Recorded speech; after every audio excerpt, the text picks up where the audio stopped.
never be allowed to kill the spirit of democracy. They cannot destroy our society. They cannot destroy our belief in the democratic way. The first question tonight, is it over? The terrible answer, despite billions spent on U.S. intelligence, the nation's top experts do not know where or when terrorists will strike next. The problem is that they are hard to penetrate. They are located in places that we're very hard-pressed to get any kind of information out of. And as hard as our agencies have tried, they've had some success. You don't hear about that. We only hear about the failure. Who could have done this? Before today, the worst failure, the attack on 2 U.S. embassies in Africa 3 years ago. Again, perfectly timed, no warning, 224 dead. The alleged mastermind, America's most wanted terrorist, Osama bin Laden. Bin Laden also involved, U.S. officials say, in helping the man convicted of bombing the World Trade Center, Ramzi Youssef, 9 years ago, by protecting Youssef before and after that attack. Last winter, CIA Director George Tenet told Congress that bin Laden is capable of multiple attacks with little or no warning. Osama bin Laden and his global network of lieutenants and associates remain the most immediate and serious threat. Bin Laden's alleged millennium plots planned attacks on 3 tourist areas in Jordan frequented by Americans, on Los Angeles International Airport, and on a U.S. destroyer in Yemen, all foiled. But 6 months later, terrorists do strike successfully, ram another destroyer, the USS Cole, killing 17. In June, bin Laden brags on this home video of killing U.S. sailors, a remarkable tape made to recruit more terrorists against America.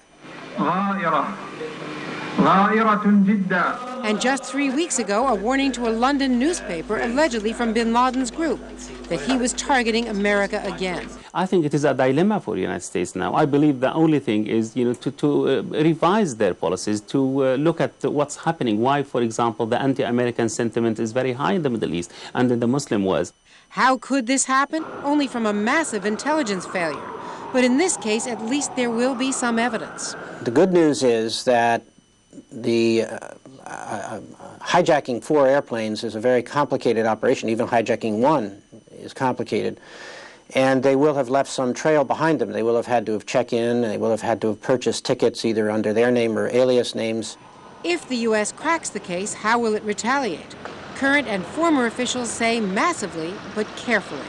If we're going to act, we need to be able to convince the world that we were justified in our actions. We had that evidence during the African embassy bombings, and I think it's critical that the intelligence community now begin to develop that with respect to these attacks. Today, Afghanistan's Taliban leaders deny any involvement by Osama bin Laden. But as David Bloom alluded to earlier, intelligence officials and others are telling NBC tonight that they are 90% sure that bin Laden is involved. And Tom, if that proves to be the case, there is no doubt in anyone's mind that the U.S. will retaliate. But the question is, how do they find Osama bin Laden and who do they retaliate against? They cannot find Osama bin Laden. They have not been able to. He is #1 on the most wanted list of the FBI. They have warned the Taliban that they will respond against Afghanistan's leaders. So the attack would be against Afghanistan. Within the last 3 weeks, they have warned Afghanistan that they will hold the Taliban personally responsible if Osama bin Laden attacks the United States. Andrea, already there is talk about a massive intelligence failure. It's not so much the blame game as much as it is that this could happen again. There have been a number of red flags that have gone up for years now, but even in Washington at the highest political levels, people have refused to take them as seriously as this day indicates they should have.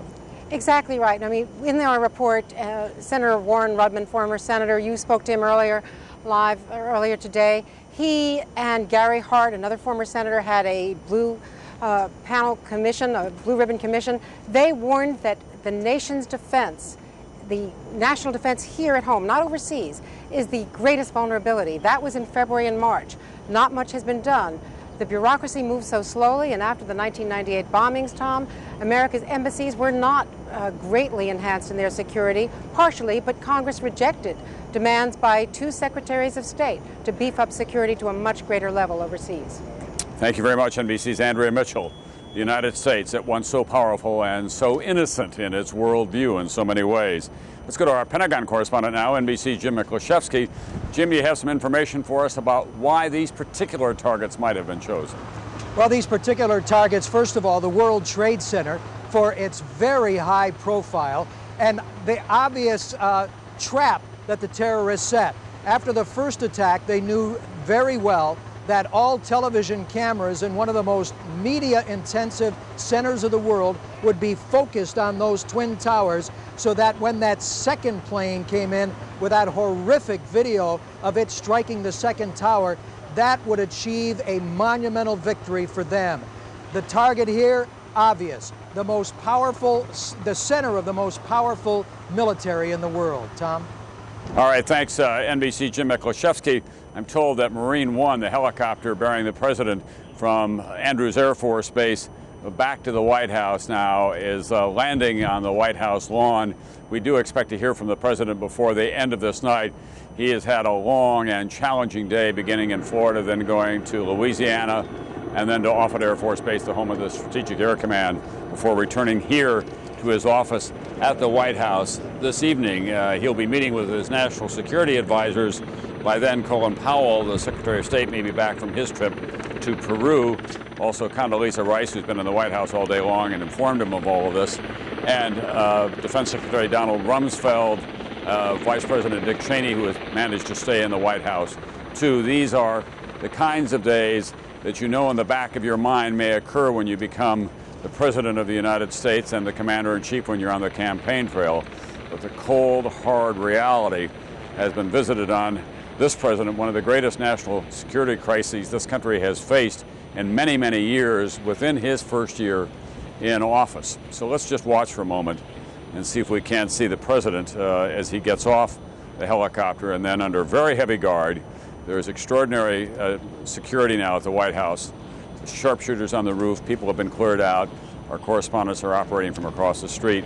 We'll see whether we can see him as he moves from Marine One into the Oval Office.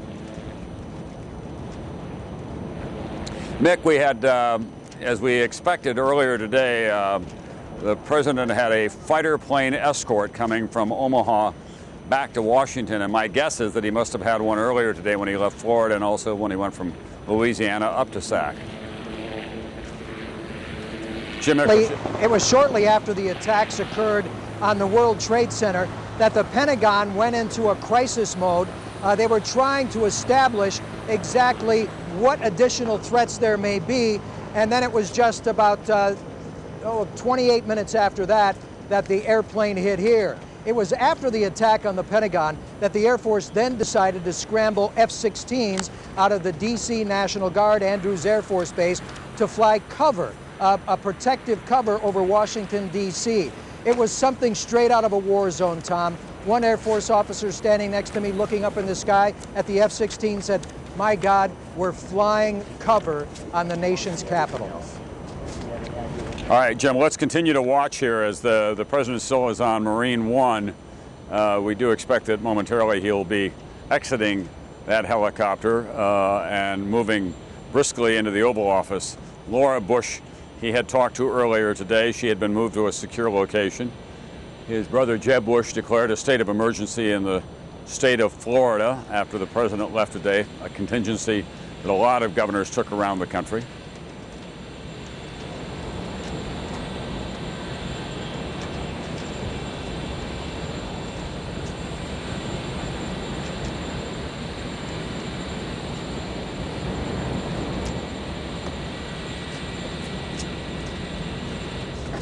Secret Service detail exiting first.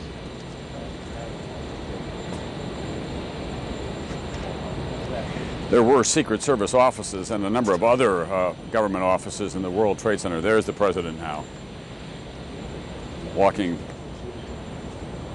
to what will prove to be one of the longest and most important nights of his presidency. Back into the White House Oval Office. We do expect him